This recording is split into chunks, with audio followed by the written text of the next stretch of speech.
오늘의 말씀 요한복음 2장 13절에서 25절까지 말씀입니다.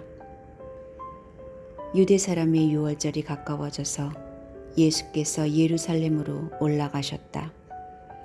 그는 성전들에서 소와 양과 비둘기를 파는 사람들과 돈 바꾸어 주는 사람들이 앉아 있는 것을 보시고 노끈으로 채찍을 만들어 양과 소와 함께 그들을 모두 성전에서 내쫓으시고 돈 바꾸어 주는 사람들의 돈을 쏟아버리시고 상을 둘러 엎으셨다.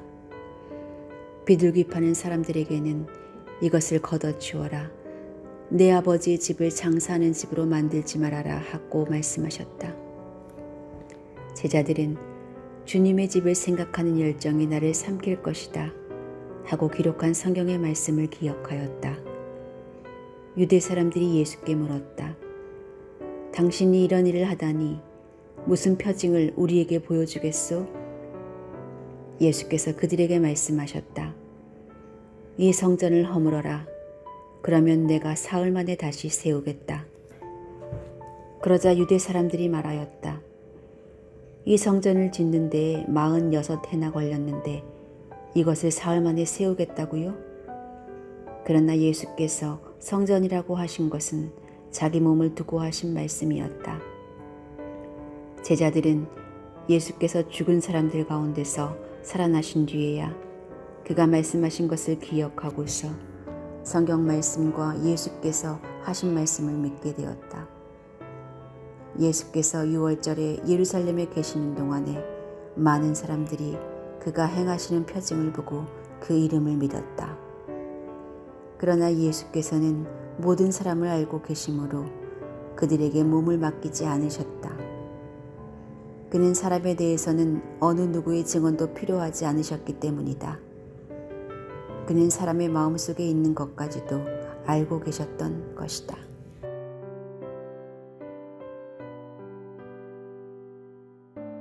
같은 것을 바라보면서도 사람들은 모두 다르게 생각합니다.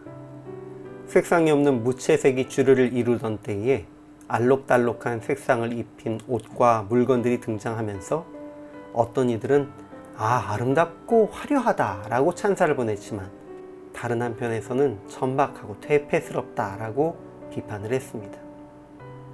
한국에서 요리 재료를 자를 때에 간단하게 가위를 사용하는 모습을 보면서 어떤 이들은 참 편리하다고 반응하지만 또 반대편에는 요리에 대한 예의가 아니다, 도구를 사용하는 방법이 잘못되었다, 이렇게 불편해하는 이들도 있습니다.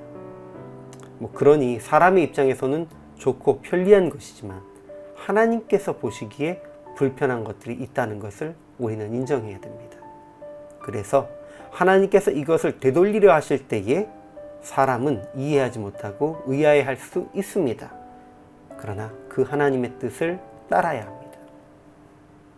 오늘 성전을 정결하게 하신 예수님의 행동이 바로 이렇게 서로 이해하지 못할 행동 중에 하나입니다.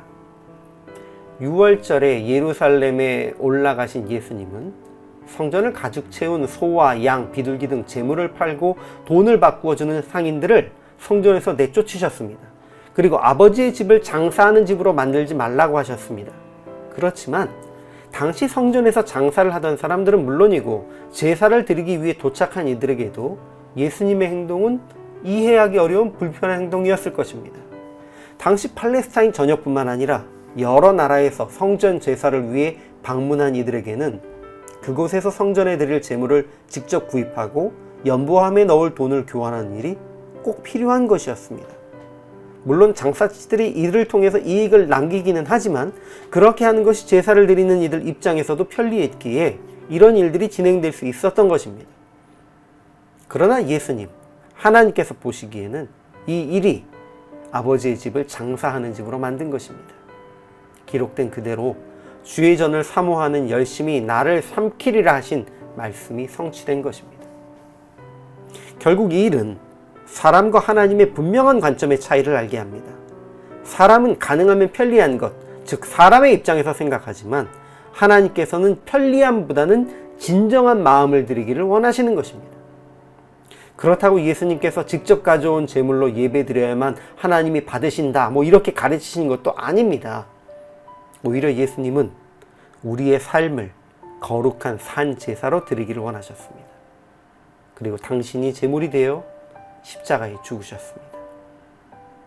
그러니 오늘 우리는 다시 한번 사람의 관점이 아니라 하나님의 관점에서 우리의 신앙생활을 점검해 볼 필요가 있습니다. 지금도 교회 안에서는 당연하게 행하여지고 그것이 좋은 것이다, 지켜야 할 전통이다라고 보이지만 하나님께서는 불편해 하시는 것이 있을 수 있습니다. 그런 것들을 구별하고 본래 주의 뜻을 이루어가는 것이 바로 하나님의 말씀에 따라 공동체를 이끌어가는 하나의 방법입니다.